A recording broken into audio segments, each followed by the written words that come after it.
Okay. Good evening, everybody, and welcome to our latest Q&Agency event, formerly Picture House 441. My name is Joshua Handler. I'm the co-founder and lead programmer for the Q&Agency. It is my pleasure to welcome Viridiana Lieberman, editor of The Perfect Neighbor, Ah, to discuss the film tonight. Viri, thank you for being here. As I told you, I adore this film. It was a film that really left me shaken after I saw it at Sundance, and I it's really stayed with me the entire year. So I'm really thrilled to have you tonight to talk about it. thank you for having me. I feel highly privileged every chance I get to talk about it. So this is incredible. Well, I'm privileged to talk to you tonight, so I'm really thrilled to have you. And also a huge thank you to our supporting partners for this evening's event and our year-round partners, the American Cinema Editors, the Baton Rouge Film Commission, and the Dallas Film Commission. Okay, so you and I were just talking.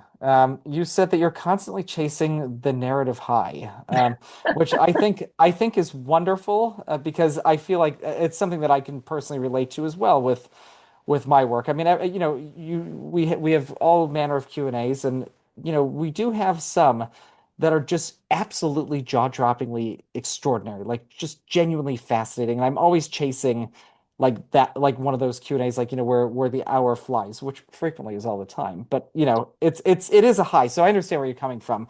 When you and Gita were first talking about this film, and I know that you've worked together quite a bit in the past. Did you sense that you were going to get this narrative high from The Perfect Neighbor, or was it more something that you discovered as the process went along? Oh no, no, it was the very first time we talked about it because Geeta knew that one of the first things she said to me was, "I think we can make it out of all of this footage, all this evidence." And in the minute she said that, I was like, "We will, we will make it out of this," because that challenge felt so new and fresh and thrilling to me, despite me knowing that it was going to be a hard edit, both emotionally and mechanically and artistically and all of those things. I had never worked with material in this way before.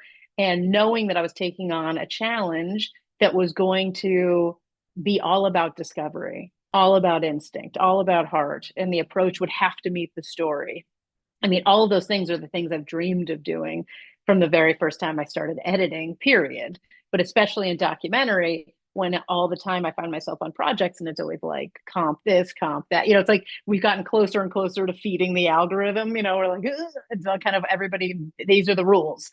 And it was like, no, that I mean, every project I'm on, I'm always kind of like, what is the specificity of this, the language we will tell with this story, because this is what it needs. But with this film in particular, the minute she said that, the narrative high was like it was instant, and I couldn't wait to get in there to figure it out. I want to talk with you about the language with which you told this story. Well, but we'll get back to that in a moment. I just want to back up a little bit. You and Gita have worked together, multiple times now, which is lovely, and speaks to the fact that you two, seem to enjoy working with each other. What was it that first convinced you that she'd be a good collaborator when you first met? I mean, Geeta co-directed the first film that I ever got a full editing credit on. And I was on that film when she came on. She was so encouraging. And when I had started on that film as an associate editor, and then I was very much like, put me in, coach, to the producers. I was like, I'm ready. And I always love telling editors who are coming up, I'm like, just do it. Just tell everybody what you want. Just start cutting, even if nobody asks you, just start. And I was that kind of aggressively passionate about wanting to do this. And I think Geeta saw that very quick and gave me wonderful feedback on my edits. And I remember there was this one scene in the film was I Am Evidence. There was like one scene I cut a first pass of, and she was like, yes, like it was just kind of, and I thought, I can do this. So it was so she was so encouraging. And then she said a lot of beautiful things to me about when I was kind of cultivating my voice, and paired me with Rudy Valdez, who directed The Sentence, which was the film that kind of really put me on the scene. So it was like very instant. It was like she met me, kind of mentored the moment, saw the potential, paired it with something else, and then it was like to the stars. So Geeta, I think an incredible part of how she directs and how she interacts, and why everybody loves her so much is because it's so authentic and true, but also really, this is going to sound like pretentious, but craft based, like it's like she sees what's possible and she'll listen to what it is. I guess what I'm trying to say is she saw what I bring to it and what I do and encouraged me to do that thing and then embraced it in every project we work together on. Like when she comes to me, she'll say things like, do the Veery thing to it. It's like she knows that there's something in there. And I think we all romanticize about like what our voice is, no matter what department in film we work in. It's kind of like we're all, the magic of what we do is bringing each of our voices together, and only these people on this project at this time with these materials could do this thing. And Gita is very much one of those leaders who's kind of creating the space for us to do our best work. I didn't know that she connected you with Rudy Valdez, who you worked with again on the Santana documentary, correct? So many. I've cut And how almost many everything films? Rudy's directed. Yeah, Yeah. you've done a number. I was going to say you've done a number of them No, together, no. haven't you?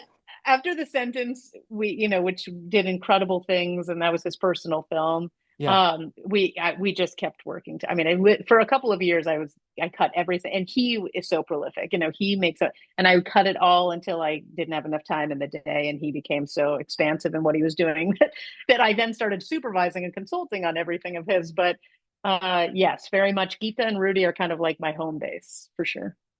Now, you said that Gita says do the Veery thing to it. What is the Veery thing, and how did the Veery thing materialize on The Perfect Neighbor? I mean, I think the Veery thing, I don't really know. I mean, here's the thing. And by that I mean it's all heart instinct. I mean, I personally am driven by emotion. I'm a very emotional person. I think that when there's elements of me that people can find words for. Like I'm a slow burn lady. Like there's a lot of things, I like experimental. There's things that I do like to do in the form of how I tell stories, but I don't know how to put it into words. I think one of the highest compliments I cut a series called the Queer Futures series. And I remember someone saying, and there was a series of short films directed by different directors. Every single one of them was a different director. And someone's like, oh, there's like something about them that's all the same. And I was like, oh, like I just got to, it was like, it was that there was a fingerprint there. So I don't know what it is. And it would feel weird to name it myself. But what I would say are the things that I drive towards are personal, emotional, patient, trusting the audience, and always a sense of discovery. I'm like very when it comes to hand holding, spoon feeding, and particularly, I'm famously allergic to cards. I hate text on screen, but I realize that we need it sometimes. But all of that is me trying to be a visual discoverer, and particularly in docs. So when we talk about narrative, I think all things are narrative, and we're always like, let's not differentiate in that way. But I do think in that cinematic style, a full sensory experience, immersive, these are terms I strive for in everything I do. So you use the word cinematic, and it's interesting to hear that word because there is something inherently cinematic about The Perfect Neighbor. Mm. But all the footage that we see is obviously body cam or ring cam or something that existed previously, which is inherently, I mean, kind of not uncinematic because it's real. But then again, Yeah. is the real cinematic? I don't know. I mean, it's an To interesting me, it is. contrast there. The real is cinematic, um, Yes. but I think it's the an int magic in docs is that I used to always be obsessed with the fact that documentary created a space where, I mean, this is changing and this could be later in our conversation, but where any kind of material, if it's real and authentic, can create a cinematic experience. Like it wasn't, somebody picking up their handy cam and running down the street. If the moment was important, the access was doing great work, and we understood why we were there, nobody cared about what it looked like. And so that, because it was true. So there was a time that I really loved that, and I still do in the human mess of it all. I think nowadays we've gotten accustomed to highly stage controlled. That's a whole nother conversation about where docs are headed. However, I will say this about The Perfect Neighbor. One thing that Geeta said early on is she did say kind of it feels like a horror film. She said that early on. And so there is genre play in this film in understanding the tone, the overall tone of it.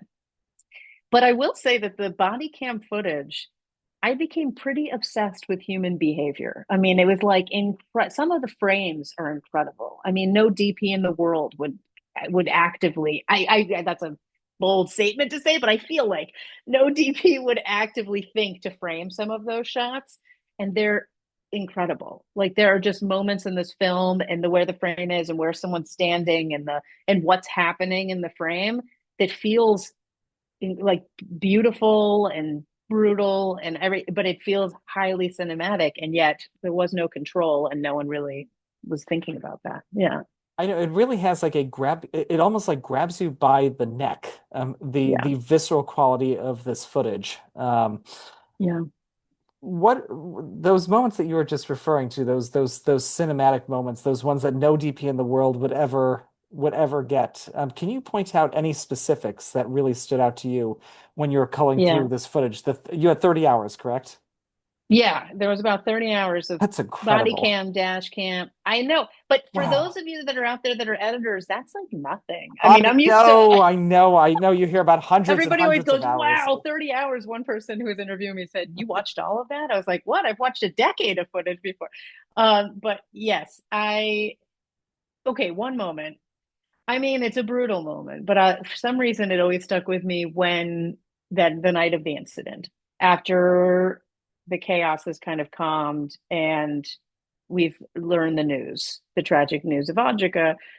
One of the police officers walks over to her, the father of the children, and he's standing next to him, and the father's on the phone, and there's just this frame, and I'll never forget, the moon's in the corner, he's standing there like a hand is out, and there was just this kind of composition.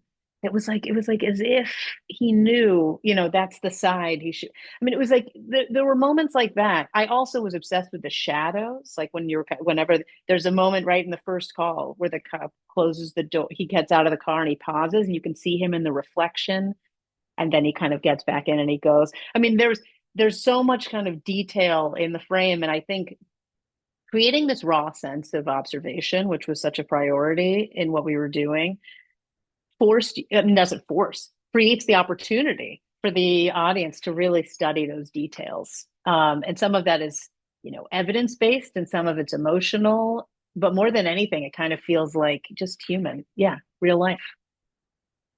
Were you part of the process of working with the legal team to obtain the footage for this, or was that something that you're like, nope, not for me. Well, You do your thing and give me the footage when you're done clearing it.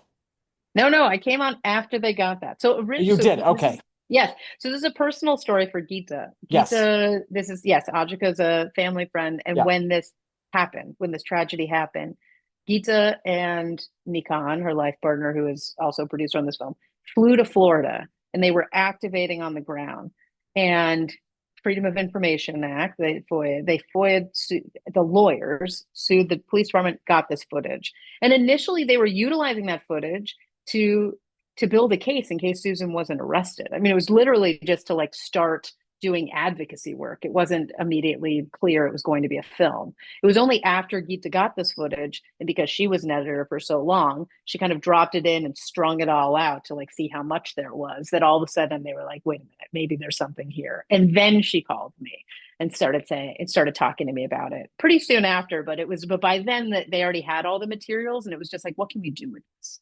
So And it was fascinating to me to find out that that you all were not sure about whether to put in the trial, whether you didn't even know if you were going to be able to put in the trial or not because you weren't sure if it was going to be finished, whether she was going to be acquitted or yeah, not. it's always important. I always like, it's important to me to say, or for all of our team to say, that our film was, the outcome of our film was not contingent on the trial, right? Like it could have ended on that chair. The conversation that we were engaging with, the layers, the narrative, the neighborhood, all those perspectives, it was there up until the chair. And then for those of you that like where we end, yes, before we kind of break out.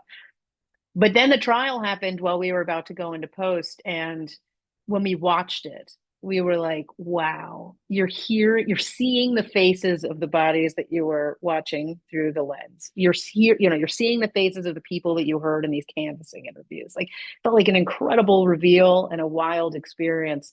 And of course, then kind of seeing the strategy, right? The trial strategy of the defense and the prosecution. And it was like, oh boy, we had this moment where we thought, for a second, Gita was like, do we need to leave this whole thing? But we were like, no, no, no, we don't want to do that kind of retrospective work. I had this weird dream, but I didn't know what it meant to have be a part of a film where the storytelling is taking place from the very first frame to the closing frame. And I used to say that to myself, but I didn't know what it meant. And I don't mean when people kind of put the inset box and they're like doing an epilogue. Like it was like, how do we create scene work that everybody's really active? It was a weird goal. So when the time came and we were sitting there going, what do we do with this? And we realized like, okay, we'll put it through credits. I was immediately like, hold on, give me a shot. Let me like actually cultivate a scene here and have the story be active till, while you're kind of seeing these credits, if we can find a tasteful way to place them. So that was really important to us, particularly for that lasting, for the credits to end, and then you kind of really wrap up the trial and kind of walk away thinking about that. So it was, and Gito always likes to joke that it also forces everybody to sit through the whole credits, but which is totally fair. But the intention of it was very much to kind of tell the entire story. Yeah.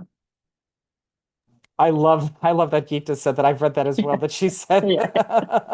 it makes people sit Yes. through the credits. Yeah. It's Yeah. a Yeah. brilliant strategy. I mean, too many people don't appreciate who and what goes into a film. So That's fair.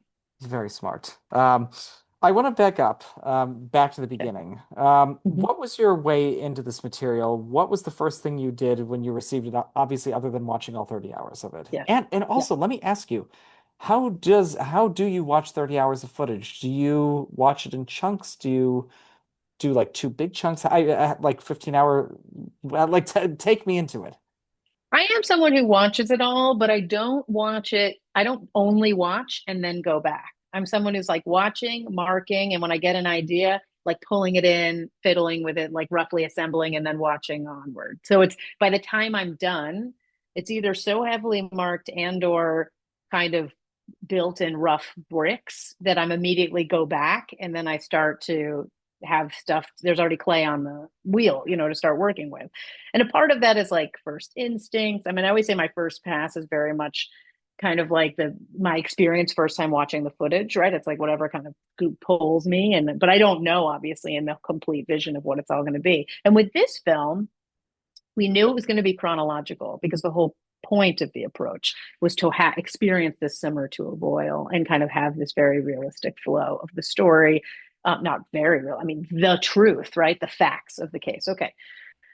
But every call ranged between, 30 minutes to 3 hours. I mean, the night of the event was 5 to 6 hours of materials. And then you have the interrogations, which were each like an hour and a half. So knowing that we were going to have to cut those down, that's kind of where it began. It was like, all right, doing cut downs of each of the calls, then navigating how each call would offer new information and embrace repetition when needed. I mean, there was certainly like that's a part of the story too, is the repetition. But how does each call do different work?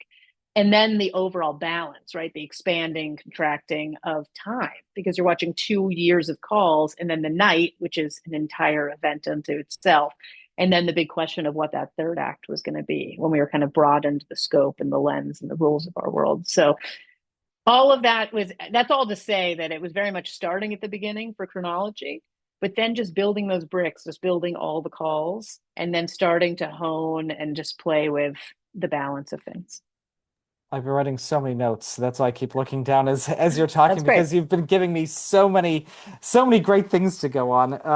What were your first ideas? What first ideas do you remember when you were going through this footage? And also, how do you preserve the impact of when you experience this for the first time? It's different than any other time you see this film, you see this footage, whatever it might be. How do you preserve that as you're going through all these passes of the film? I mean, I think that's such a good question because the whole concept of like fresh eyes or however we like to say, we walk away and come back. But the film constantly gets recontextualized as you start to set the bones and try different things, even if you tear the roots on it. This film in particular, because some moments are so visceral, they still affect me. It's not quite the same challenge as previous films that were complicated and hard, but weren't as kind of emotional and raw. Like there's certain moments in this footage that still get, obviously, when the dad tells the kids, and there's a couple of moments that I like to this day, I still get highly affected and cry. And so it wasn't hard to get dropped in and constantly kind of brought back into this. There are other things like score and other things when it kind of comes in is constantly reinventing the space and kind of what you do. And when I'd hone a certain call and make a different choice, it would feel like a whole new call. I mean, even though it was all the same materials, whatever that balance was. So, yeah, keeping the fresh is it wasn't as hard in this one because it all felt so much. And I would say that Geeta didn't tell me everything that was in the footage. So there were things that happened that I was like sitting there. I mean, she didn't tell me that Ajika's eldest son runs up in front of the ring cam. I mean, I didn't know that was going to happen. So there are things that I watched where I like hit my space bar and I just, sat for a very long time. Uh, what was the first part of your question? Remind me, because I was excited to talk about it. Now Uh, got to the second. oh no, no, that was wonderful. No, the Okay. first part of the question was the first ideas that you had that you Oh, remember okay, that okay, stand wait. out to you. Okay. I do want to say this. So Okay. when I listened to all the canvassing interviews, and I realized that those interviews that the police did the days after would do a lot of work in filling the gaps between calls, because when the police would show up, not everything was in motion, right? I mean, Susan was going to be who she wanted to be in those moments, as was everybody else in the neighborhood. And if there was complaints about the kids playing, very seldom were they playing during those calls, if ever. So I knew those canvassing interviews were going to do a ton of context.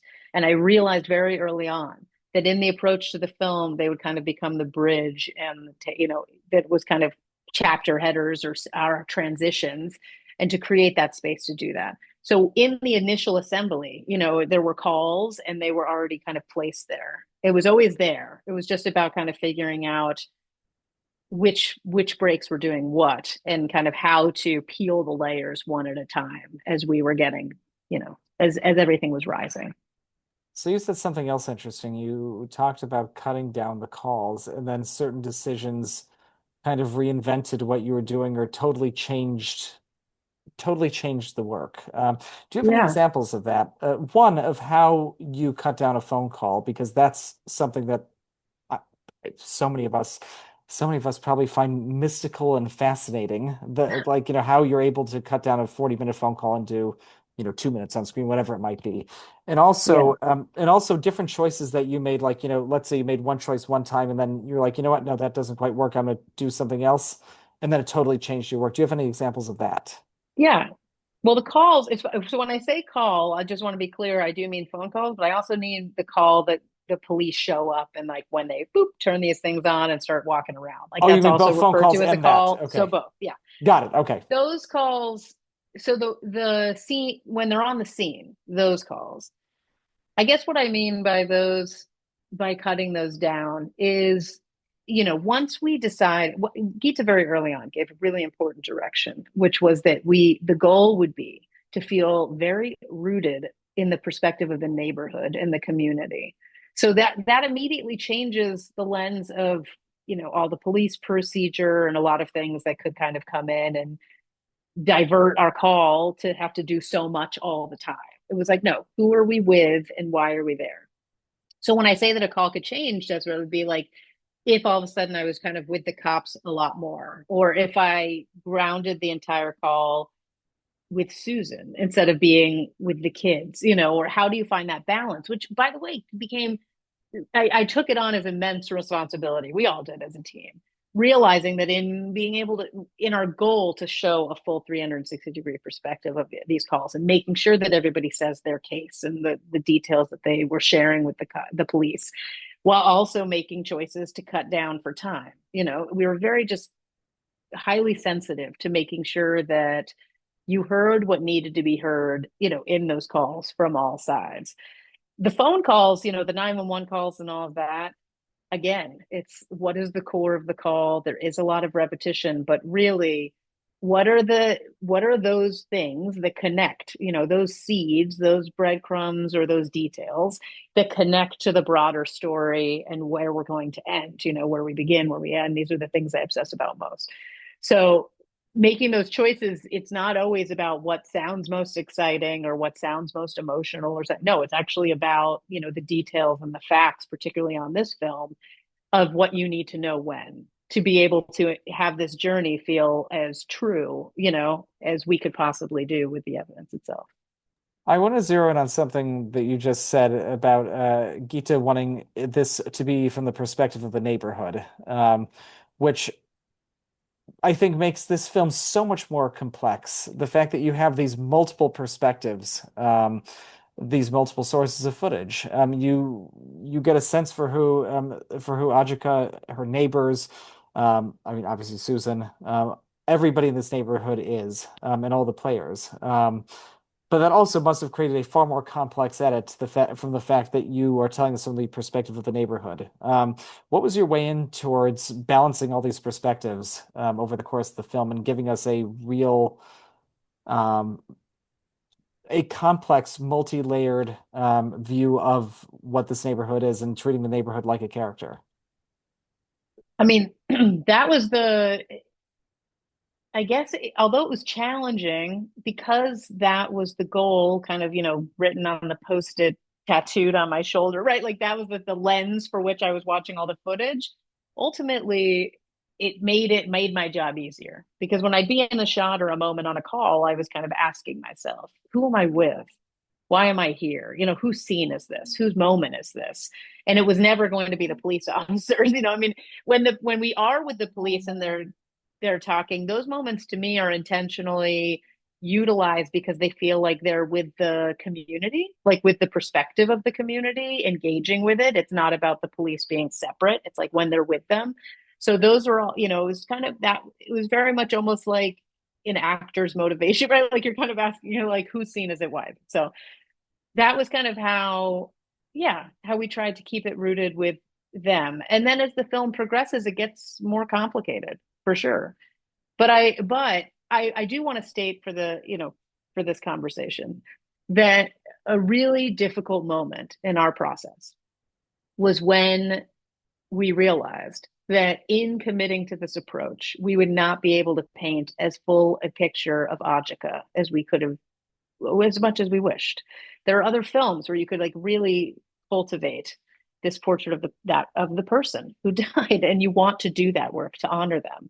And we knew that through the evidence, you wouldn't see her a lot, you wouldn't hear from her a lot. I mean, I extracted every detail I could from the canvassing interviews to kind of paint that. And we, of course, did create that scene at the end of the film to do that work. But that was a threshold we had to cross. That was like a moment when Gita and the family and everybody involved kind of had to accept that by committing to this approach and trusting this form, that ultimately the film would create the platform to be able to talk about Ajika and have her story fully told. But the film itself would not be able to do all of it. And so that was yeah, I am so moved that you said that you felt like she was present. I mean, I do too, and I'm kind of been blown away by how much people have resonated within the story with her, because that was probably one of the most difficult challenges, not only to accept but then do as much as I could with everything I had. So I have to tell you, that's rather surprising. It's funny to me to hear you say that it was something that was difficult for you trying to create as full a portrait as you could with the limited means that you had of her, because I mean felt to me, at least when I've the couple times I've seen this film, she felt like a real presence, that's amazing. That's which great to hear. which I think is what makes, I mean, obviously what happens in this film is a tremendous tragedy and would be moving no matter what. But I think it's a testament to your work, and Gita as well, that you do provide as full a picture of who she was as you can, that it makes obviously the tragic climax of this film. I'm telling you, I was sitting on the couch shaking watching this film during that climactic sequence. It's a reaction I haven't had to many films recently, but Mm. I attribute that to how full a portrait you were able to give her in the first chunk of this film. That's really beautiful to hear, and thank you. That's so like very generous to hear. I I feel that we did. I think the challenge for me was after cutting films like The Sentence, that feel like there when you try to do this is such a different type of film that's trying to do such an active tool, but you want it to feel so personal. So, anyways, that means the world to me that that is how you felt. And it does feel that many folks have said things like that, and that has made me feel full. And that the family with this film on its journey into the world has been given the platform to do even more work in Ajika's name, which has been wonderful. And I think that's the most you can ask for, the fact that Yes. a film like this has captured the attention of the world. I mean, the fact that this is was number one on Netflix. I mean, oh my gosh, like Oh my gosh, it was crazy. And let me say this, our journey, Sundance was incredible. And then after that, it went to other festivals. And, after Sundance, there was that moment. I don't know, for me, I'll only speak for myself, where you're kind of like, was that a fever dream? Was it altitude? Like, what, is that what it is? And then everywhere we went after, South by, everywhere else, it was like someone had just like unpaused Sundance. I was always the same reaction and how it was resonating and the way we were interacting with people. And then the night before the Netflix release, we were all kind of on a text thread and we were saying, this is gonna be different, and Geeta was saying, like it's now the world's film and we'll just see what happens, what kind of discourse expands. And it still continued to connect, I think, in ways that we very much intended. And it feels like when it went to number one that first week, that was crazy. And then I was actually in Copenhagen doing this incredible event about this film, and it was number one in Denmark while I was there. Like it was number one in so many countries, and it was just blowing our minds. It still is kind of rippling out, and I think it's a testament to many things. But what I do know is that I've never been a part of a film that has reached this many people. And I think that of all the films, beyond the work I hope it does, obviously, societally and culturally, there is something in the approach that I get really excited about in the way we tell stories. And that's something that I am just as proud of in kind of how it's permeated the world. Yeah. well, when you say the approach, I think that is one of the things that makes this film so special. It's one thing when you hear about events after the fact, when something, even things that are all archival, it frequently feels like something of the past, whereas this is visceral, this is of the moment, this is urgent. You're watching everything play out as it played out, obviously in a condensed timeline, thanks to your work. But the fact that we watch this all happen moment by moment, Yes. Yes. there's an immediacy to this footage that's not there in many other all archival documentaries or other documentaries, and through no fault of their own, with talking heads or anything like that. The fact that you have no talking heads in this film and it's Mhm. all that footage in there in the moment, it provides a sense of empathy. It provides a you are there immediacy that I think is rarely felt in any other films. Yes, and I would say I acknowledge that our film was able to do this because of the material, the story, the things we had to do this. But I would encourage everybody in the world to think about that immediacy, to think about that factual reality and the truth and following the footage and what you really have and observe and trusting it and just trusting the audience to be in it, whatever the story is and what you have. A little can go a long way if you really let us experience it. And so everybody kind of stuffs and tries to form, and there's just yeah, I always bring up this word trust, but there was trust in making this film, there's trust in the audience, there's trusting the process, right? Like there's like so much, and I think that that's something we've kind of lost sight of the more pressure we get, and not just in timeline but in the material and how we handle and what we believe people can take, and what people can. So I think that is the spirit of this film and like how we made it and what it's doing with the materials it has. I hope inspire other people to kind of step back, look at the materials they have, and say, well, what can we do with this, and not force it into something it wasn't born to be, right? Like not force it into a box or the algorithm or the comp that you think it's supposed to be, and instead kind of meet it where it is. And that's something that I think we could all start feeling a lot a lot more reality, in a good, in an important truth seeking way in what the stories were telling.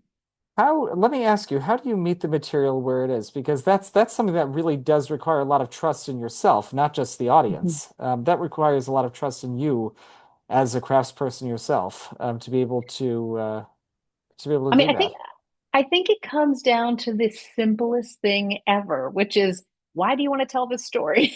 Like it's like maybe you want to tell the story because you have a really cool device you're excited to use. All right, I guess maybe, but I doubt that's the actual driving force of why you'd want to spend all this time, all this energy, how hard it is to make a film, to do this. I think we all come into these films with a larger question answer we're seeking, and even if we don't get it, the absence of the answer is active, and so that journey that we're going to share with the audience. And I think the experience of whatever that thing is you're most excited to make this film with is the thing you keep asking when you're watching your footage or your materials, if it's chasing that, if it's doing that. And then instead of thinking like, what is the most compelling way I can tell this story? It's like, no, tell me what's so compelling about your story. And then we'll find out what those materials can do that. And I love, this sounds weird because it's not like I love limitations, but I do love, problem solving. And I think sometimes when we're just like, okay, we'll just go shoot it, or like, okay, we'll just go like have someone narrate it, or whatever those things are, which can create incredible stories. But there are certain films that I think if you were just like, what would this movie look like if we only used what we have right now? And maybe you do that first pass and you realize, okay, it doesn't work, and then you start reverse engineering what you absolutely need to make it work. But your first pass isn't immediately trying to force script, build. It's like, no, see what you have, and then start building out from it to figure out exactly what you need. It's like that magical moment in an edit where you've stuffed to the gills and you just start stripping things out. And then you realize, like, we don't need like half of this. We don't need it. It's very liberating. And I think there's a way to do that from the beginning, which is just like, what are the only things I want and care about? And then figure out what else folks need to, let go of the break and just go on the journey. Your approach kind of reminds me of Walter Murch's approach to cutting the conversation, where he was given, two-thirds of a film, and Coppola said, "Well, I'm off to do The Godfather 2. Walter, do what you do something with this, make a movie." And he made something out of what he had, and That's it. obviously, look at how that turned out. Yeah. I would say people really underestimate. I was helping with a film recently that was like, they kept saying, I think we have to get this, I think we have to get, and I was watching a 3 hour cut. I mean, and they were just like, but we also need to, and I was like, first of all, cutting this in half will radically change what you have, and you'll really understand what's happening. And I think that's a huge step to really face what you have before you start overthinking what you think you're supposed to have. I want to get to a question from our audience from Claire. Claire says this documentary is very dialogue heavy in getting different people's accounts, the police body cams, etc. What was the process like of organizing and cleaning up all of the different audio clips? Ah, I mean, I can't take credit for that. I feel like our sound designer, Philippe and Laura, like they did incredible work. You'd be amazed with how much the audio is all right. But I guess what I would say is, I think that like differentiating who's speaking when was less because we weren't going to put names up, and everybody was going to be very much kind of emblematic of everybody. It could have been like anybody who knocked that door. It really came down to what people were saying and less who was saying it. So I think that there was, I don't know if this answers the question. Like there's two sides to that. The technical stuff, which is like, I'm sure Premiere Pro could have done a lot of magic that I wasn't using, but I could hear enough. I'm like one of those people who, I'm not throwing lots on footage. I can see the footage. Like, let's cut this thing and then we'll figure it out. So I definitely just worked with the audio as it was, and it was completely legible. Um, and then at the same time, navigating all the perspectives, I can't pretend I didn't acknowledge, voice tenors, knowing when a kid is speaking and when an adult is speaking and when a man is speaking, when a woman is speaking, when a mother is speaking, or like that stuff does play into a role in my obsessiveness of attention to detail. And at the same time, it was still about the overall puzzle pieces of this entire case and the story that was happening. So So something that I'd read that you've mentioned in a previous interview, I believe was a film comment. maybe it was, I can't remember who was with it. It may have been film comments, but I could be wrong. You said that when you set out on a project, you create a set of keywords for each project. What were the keywords for The Perfect Neighbor? Oh, when I'm building the project. See Yeah. what I would think I was talking about then. There, no, I didn't. I mean, I'm like hesitating because I almost want to come up with keywords, but I didn't have keywords for this project. But I think that's because when I was navigating other films like Lowndes County and The Road to Black Power, like there were themes, there were characters, there were scenes that we knew for a fact were going to happen. There were challenges where I knew I was going to have to navigate visuals. Like there were things where the keywords were sometimes they're as basic as a person's name, and then some or a theme or a question. And sometimes they're drawing my eye to a mechanism that I was kind of fantasizing about trying to use that I know I will then have to weave into the visual language of the film. But this film, for all the things that I have said in interviews that I love to do in workflow, none of them happened in this film. I didn't build the card wall, which is what I live by. A card walls galore. I didn't create the keywords, which is how I navigate my entire project. And I think the reason why was because with this film, first of all, we knew it was going to be chronological. So everything was, I wasn't going to have to hunt a lot. And it wasn't character driven. So there weren't names that I was looking for. Like there was, and it was one case. Like I wasn't kind of surfing a million themes. It was one case. So there were so many kind of singular ways to distill it down, despite the fact that every call and every point in this film I felt was highly multifaceted. That they should all be opening new conversations, not just stand your ground, right? Classism, racism, like policing, right? All of those things were active. But it was so in a moment, it was so present tense, and it was all this one case. So I think in some ways it was just all gut, heart, instinct. Like I literally from the beginning, like I hit the ground and I just was cutting. And then I was watching and I was cutting and I was watching, and it wasn't as much about the meticulous organization that I think many people know me for. So yeah, yeah. Fair enough. No, I love the fact that this kind of broke up your process a little bit, that It really did. it was It was something. very gut driven. Yeah, yeah, yeah. Given the fact that you obviously were laser focused on this one case, telling it chronologically, there weren't a million ways to shape the overall arc of where this is going. Yeah. Did that make you focus more on the details in the footage? I mean, when you were Oh talking my about God, yes. seeing, Yeah. seeing the reflection, seeing the moon, things of that sort, it's obvious. And I guess by virtue of being an editor, you are a detail-oriented person. But do you remember Yes. details that you noticed originally when going through this footage, things that really struck you that you're like, I have to include this in the film to add more complexity to it, more humanity, Yeah. more, Oh yeah. use your word. Tell me. Some examples of that are, I mean, one technical example is like the turning on and turning off of the body cams. Like that wasn't something that was going to pay off in some way when it was supposed to be on or off. There was no kind of smoking gun there. Like it was just about acknowledging the lens for which we are using, and that there are times where they're on and off, and like feeling that, hearing that. That was something. The ring cam that we used that was from the neighbor's house, that was turned on by motion. So it was only active if she was kind of coming out to have a cigarette or take a walk. And there were things about that I found kind of highly, which was all about the medium, right? Like not hiding it, not trying to cut around it, embracing and making it very much the reality of the audience's experience, knowing what they're watching through what. So I was always kind of sensitive to her exiting or kids running around. Like I embraced the motion activation of it. I was never kind of cutting to it as a clean angle.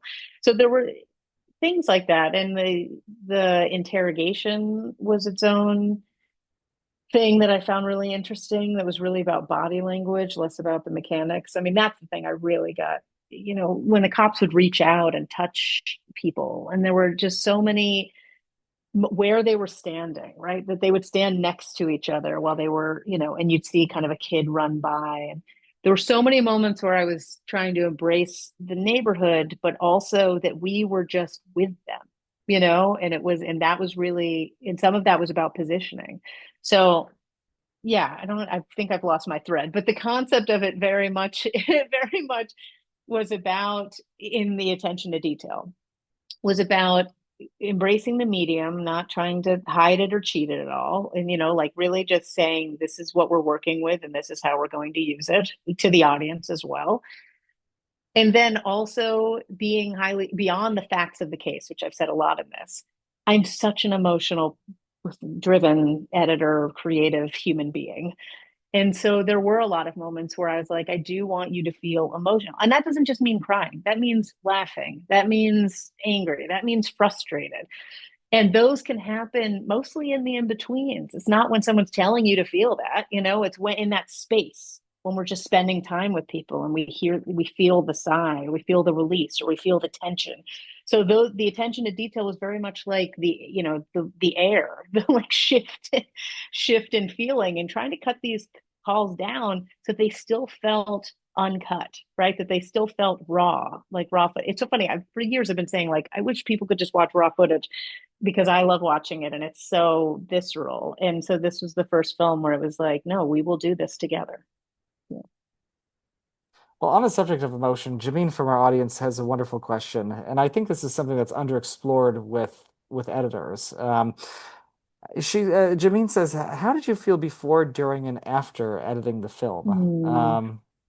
And I can't even imagine what it must have been like experiencing this footage day in and day out for how long? How long did you cut this for? How long were you on this project? I was on this. Okay. I share this very openly because when Geeta called me about this project, I was on another project and I said, I'm not going to be available for a while. And she said beautiful things to me, like, it has to be you. And I was like, are you okay with me doing it like in off hours? And she said, yes. So although I technically was on this project for maybe a little under a year, it was like nights and weekends. This was not my full-time job. And what was kind of incredible about that is the other thing I was cutting was so different. I mean, they were like polar opposites. So there was a refreshing of the palette and kind of separation and in dialogue and rebellion between, in my brain, like in instinct, things I wish I could do here. And okay, I'll do it here. Things like, there was something really interesting happening in that. But I will say when I first joined the project, I I was actually really excited to unlock this, to figure it out. I couldn't wait. And Geeta was like, I'm too close to it. Like, help me. Cause she obviously it was personal and I was very honored to take on that responsibility. So I was like, I'm just going to start taking swings and trying things I would get excited every day to kind of get in this footage and figure it out and live it. And there was, I think, a little bit of dissociation, which we all editors kind of do for sanity's sake when we work on films like this.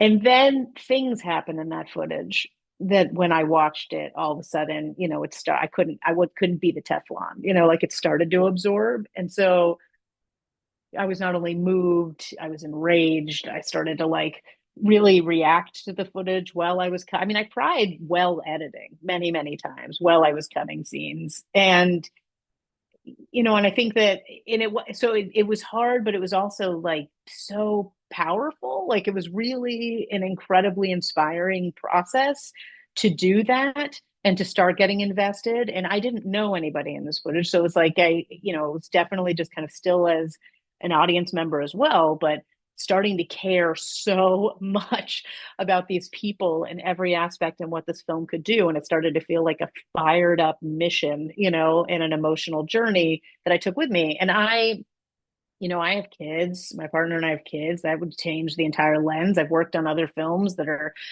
very hard issues to unpack with kids, but they were all before I had them. So this took on a whole different meaning to me. And then after the film was done, when we started touring with the family, that changed everything for me because although I was highly emotionally moved by the film, now I knew some of the people who were in the film right after kind of traveling film festivals. And I remember at South by, I kind of walked out of the theater and I was like, I think that's the last time I'm going to watch the movie. Like, it was like it hit me in a whole new way. I mean, I'd literally the night before just been hanging out with Achika's mom, and having an incredible time with her. So it's interesting. Yeah, it changed. It kind of starts as the editor where you're like, all right, I have a challenge, let's go. And then you're in it and you're like, these are real people. This matters. How do I make it count? And then afterwards, you're like, now this is my family. And yeah, it takes on a whole new meaning. Jameen also has another question. Jameen says, what do you do after editing a film? How do you recover before going to the next thing? I And have this been is asked, yeah, yeah, self-care. People self-care. ask me this a lot. I am fully transparent that I haven't figured it out yet. I had, early in my editing journey, I edited a handful of films. I kind of started just editing harder, darker, more complicated films. Like if you look at early credits, it's like it's getting like more brutal and but important, right? Like just felt the mission. And I think I would just kind of separate and just get it done. And then 6 months later, I'd drop my pen the 10th time and burst into tears. I'd be like, wow, not working on something like need to. And so I don't know. I can't, I'm not as separate anymore. I think I do process and talk about it, take a walk, take it in. I think my new way of self-care, staying present, not kind of doing whatever coping mechanisms that I would do in the past to just separate and be like, it's just a movie, it's not. And then I'd meet the subjects and then it would like hit me for a second. So in order to stop that avalanche of emotion, I think I've started to reframe it as gratitude of the responsibility. It's like it's a lot, but once the film is over, I start going like, wow, that was really hard, and wow, the work it can do, and really take a moment and understand what it is and have a good cry and like feel all the feels, and at the same time realize that this is like my version of taking action. And so it can I kind of always reorient and be very and acknowledge that. And it's in a there's people that can say like, oh, you take a walk or you do this or you talk to people and stuff. The most important thing I would say is, I'm on to the next person. Like the minute I finish a project, I'm like, zoop, on to the next. And sometimes I think I'm running just so I don't have to stop. And then sometimes I think it helps me kind of continue to understand the language for which I process things, which is sometimes like processing the last film while I'm on the next film, in the work that I'm doing to face that. And they're all in dialogue and kind of accepting that that is happening is a beautiful superpower when you can hit a stride with it. Easier said than done. Easier said than done. It almost sounds like you charge yourself, like, doing the work is in and of itself Yes. something that charges you up and energizes you. Um, Yes. Yes. I am most comfortable when I'm in the trenches doing it. And that's the truth. Like I love talking about it. I mean, these are incredible opportunities to do this. And at the same time, there are times where like I'm doing this so much talking about it that I'm starting to be like, oh, who am I? What's happening? And then I kind of and I'm working all the time, but then I like get back into the Avid or the Premiere Pro and then I'm sitting there editing and I'm like, like even if it's something that feels, very emotionally taxing, ultimately the nuance of what we do and how we do it, yeah, it's probably where I'm most comfortable. I know the feeling because I am at my absolute happiest when I'm doing something like being here with you, talking Yeah, about a film that I love. yeah, It's a very relaxing feeling. yeah. Just being comfortable doing the work that you love. That's it. I want to change gears a little bit. A little earlier, we talked about obviously the climax of the film. Mhm. Andrew from our audience says that he'd love to hear about the thought process around including the footage of showing the children's faces, learning that Ajika was dead in the moments after. Yeah. I mean, I don't think anybody that sees that will ever forget it. But what discussions went into using that footage and Yes. showing that? There were a lot of conversations about. There's a lot we don't show. There were tons of ethical conversations, and we show Ajika for a second. Like there are things that we when after she's been shot, and so there, that was a big conversation, as was this moment.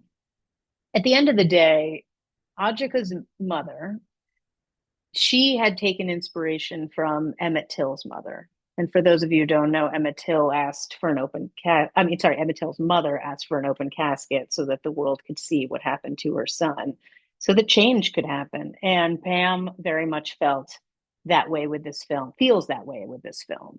And those moments, like the children finding out, are realities we have to face and in what happens in these circumstances. And that choice was very intentional. I mean, that was a choice that yes, we talked about and we understood was going to be a moment, one of the eclipsing moments, that would stay with us all. I mean, as I said earlier, It's the one moment that I still cry at. And there's a lot of films, not that we get highly desensitized, but we have watched our films so many times that you get misty eyed, but you don't go there. No, this film, that moment gets me every time, full throttle. And I think that says something.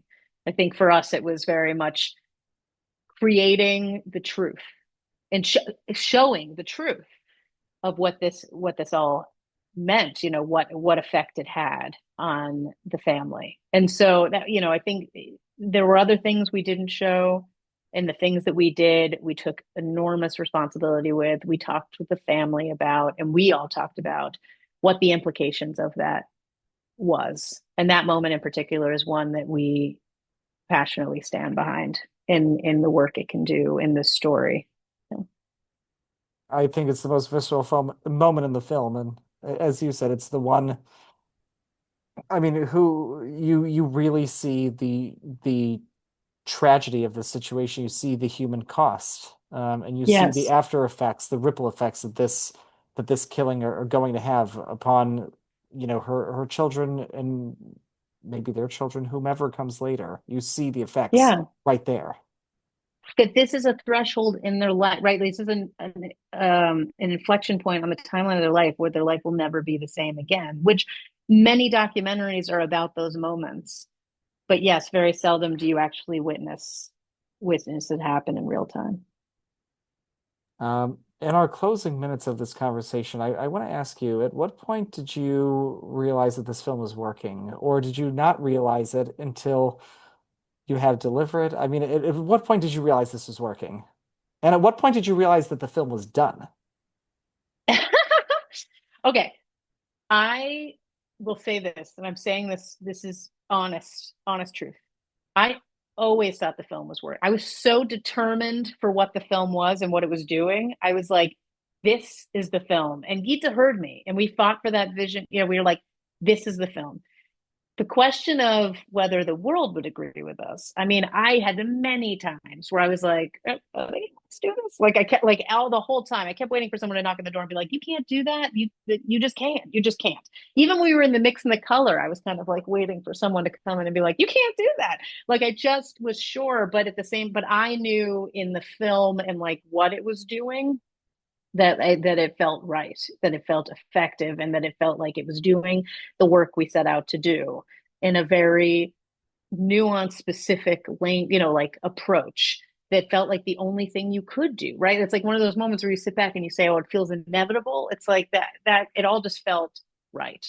So, but when do we know we were finished? I mean, deadlines. I think everybody always says, "Oh, the film's never done. You just run out of time." And we didn't run out of time. I mean, I think we had the cut. I was on that other gig. That other gig ended, and then I had a small stretch of time to kind of really dig in and finish this. And then, we got a little bit of feedback, but we kind of just stood by and we're like, it is what it's going to be. And we were obviously aiming for fall deadline. So, I mean, full track. I can't make like this magical moment where we were like, this is it. We kind of had this moment where we were like, all right, we're coming to a close. Let's really look at this thing and see how we feel about it. And I think that's a really healthy, I mean, we all want kind of all the time in the world to do everything, but I think when we kind of know when we have to be done, it really forces you to see what you have. So, There's no question about it. I mean, when you do have a hard deadline for something, you frequently end up doing your best work, because sometimes if it's you true. don't have a hard deadline, you overthink it. You may even Yes. destroy your own work. Deadlines and Yes. limitations are so important. There's so many quotes that are flying through my mind that I can't, that someone will cite that are not mine. There was like a famous editor who said, if you give me 6 months, it'll take 6 months. If you give me two, it'll take two. I think it might have been Quentin Tarantino, but there was like someone who was kind of talking about that space. And which I think is true, and that you force it. And the other side of that is, I don't want to say I do all my best work under duress, because that's terrible and my body can't take it anymore. But I do think that when I'm forced to just do it, it's like those moments where I don't know about if this works for everybody, but for me, I'll look back and be like, I can't even remember how I got there. It's like it just happened. I cut it, and then I'm watching it the next day. And sometimes you watch something and it's not great, and you're like, ooh, why did I do that? But sometimes you wake up in the morning and you're like, oh, that's not going to be good, and then it's there, and you're like, wow, or it leads to the next thing, which is thrilling. Okay, well, I have to say that is, I think, the perfect way to close us off for this Great. conversation. Very, this has been so much fun. I love Oh, your passion for thank your you. work. This has just been a blast. Thank you so much for being here tonight. This has been Thank a very you. enjoyable conversation about a not very enjoyable film Fair. to sit through. Hard. So I love the fact that we were able to make a enjoyable conversation out of this film. Oh, thank you. This was lovely. And you brought up some new questions that I'm going to think about. I was like, about myself, how I work. But this was great. Thank you so much. Thank you very. It's been a real pleasure. Thank you to everybody in the audience right now and who are joining us later and on Monday for our encores. Quick announcement as to what we have upcoming. Our next Q&A will be another free event next Wednesday, the 12th of November at 8 p.m. Eastern, 5 o'clock Pacific, with a huge chunk of the team behind the Fantastic Four First Steps. Tickets are at theqandagency.com. We are at the Q&A Agency on social media. Good night, everybody, and Very, thank you again. It's been a pleasure. Thank you. Thank you Bye-bye. very much.